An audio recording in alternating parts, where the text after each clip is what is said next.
কক্সবাজারের টেকনাফের marine drive লাগোয়া গ্রাম হাদুরছড়া, যেখানে 10 বছর ধরে একটি ছোট কুঁড়ে ঘরে নানা প্রাকৃতিক বৈরতার সঙ্গী করে বসবাস করেন রুবিনা আক্তার। অল্প আয়ের সংসারে বর্ষা মৌসুম এলেই ভাঙনের আতঙ্কে নির্ঘুম রাত কাটে তাদের।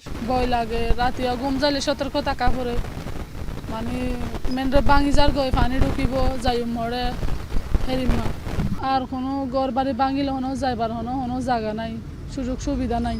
বর্ষা এলেই আতঙ্কে দিন কাটে মেরিন ড্রাইভের সাবরাং 0 পয়েন্ট থেকে উত্তর দিকে মুন্টারডেইল পর্যন্ত প্রায় 2.5 কিলোমিটার অংশের বাসিন্দাদের। গত 3 বছর ধরে বর্ষায় ভাঙছে মেরিন ড্রাইভ। এতে অতীতের লোকালয়ের বড় ক্ষতি না হলেও যে কোনো সময় বাঁধ ভেঙে পানি প্রবেশ ও বসতি হারানোর আশঙ্কায় বাসিন্দারা।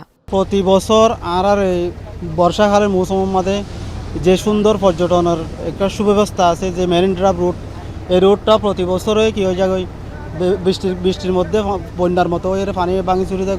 তার মাঝে বাঁচালে গই কারণ চিন্তা হয়ে যায় গই আরাতি হোয়াইন হরলে যাইম হরে হয়ে আর হাঁদি তো বই মা হওয়া 3জন 4জন বই হাঁদি 13-14 বছর পর্যন্ত থাকি আরা মেন ডরব মানি বাইরে দিন আইলে মতর ভাঙি জাগি জাগই।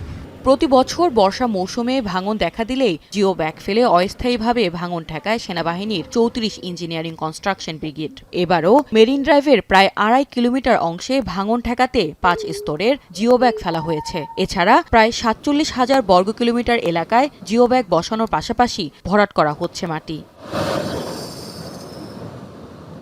প্রকল্প সংশ্লিষ্টরা বলছেন, রাস্তার ওপরে ও পাশে বিপজ্জনকভাবে জেলেদের নৌকা রাখা ও সাগরের উত্তাল ঢেউ মেরিন ড্রাইভ অংশে ভাঙনের মূল কারণ। ভাঙন ঠেকাতে নৌকাগুলো মেরিন ড্রাইভ থেকে সরিয়ে অন্যত্র রাখার নির্দেশনা দিয়েছে সেনাবাহিনী।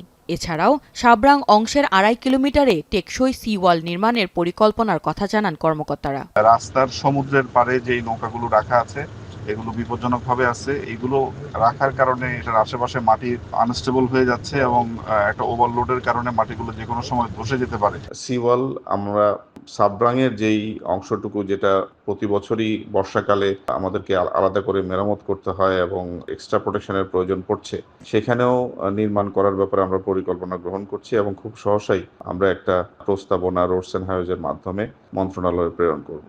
মেরিন ড্রাইভ সড়কের ভাঙন রোধে গত বছর কক্সবাজার টেকনাফ মেরিন ড্রাইভ সড়ক চওড়াকরণ প্রকল্প হাতে নেয় সড়ক বিভাগ। প্রথম ধাপে 1092 কোটি 35 লাখ টাকা ব্যয়ে কক্সবাজার শহরের কলাতলী থেকে উখিয়া উপজেলার পাটুয়ার টেক পর্যন্ত 32 কিলোমিটার রাস্তা চওড়া করা হয়েছে, যেখানে 2.5 কিলোমিটার অংশে নির্মাণ করা হয়েছে সিওয়াল। এখন কক্সবাজার।